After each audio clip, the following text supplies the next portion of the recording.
Round three's underdog lock of the week is Even Concrete Asplund.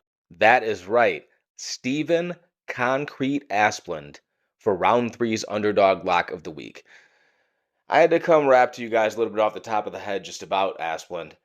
This guy is a flat out inspiration, and I don't know how you could hear his story and at least not be inspired by him. If you're not on his side this weekend in the fight, that's fine. But if you're not inspired by the guy, that's a whole other thing. Vitor Petrino is a guy who is intimidating looking. He's built great. He hits hard. He's physically strong. But I don't think Asplund cares about any of that stuff, okay? Petrino's going to look like the better MMA practitioner. Absolutely. Asplund's going to look like the better fighter. The longer this fight goes on, which I promise you it will, Asplund will start to take over. Petrino has about 3 minutes worth of gas. All right? I don't know if this move up to heavyweight has done much for his gas tank. We'll see. Austin Lane and Thomas Peterson, not formidable opponents.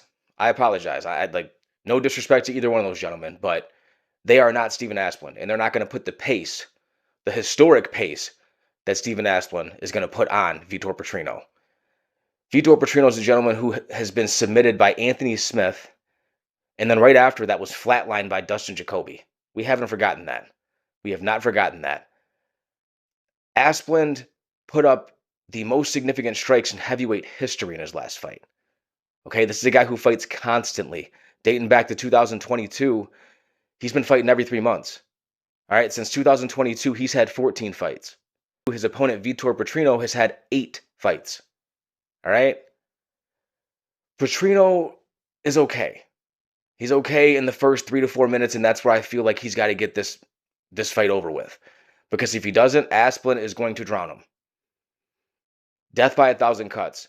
Asplund won't get tired. Like I mentioned, Petrino's got about a round of cardio at maximum. And Asplund's not going to slow down. And I expect Asplund from the very start to start putting the pace on him. It's a guy who's focused, he's dedicated, he cares about his career. He's coming off Dana White's Contender Series.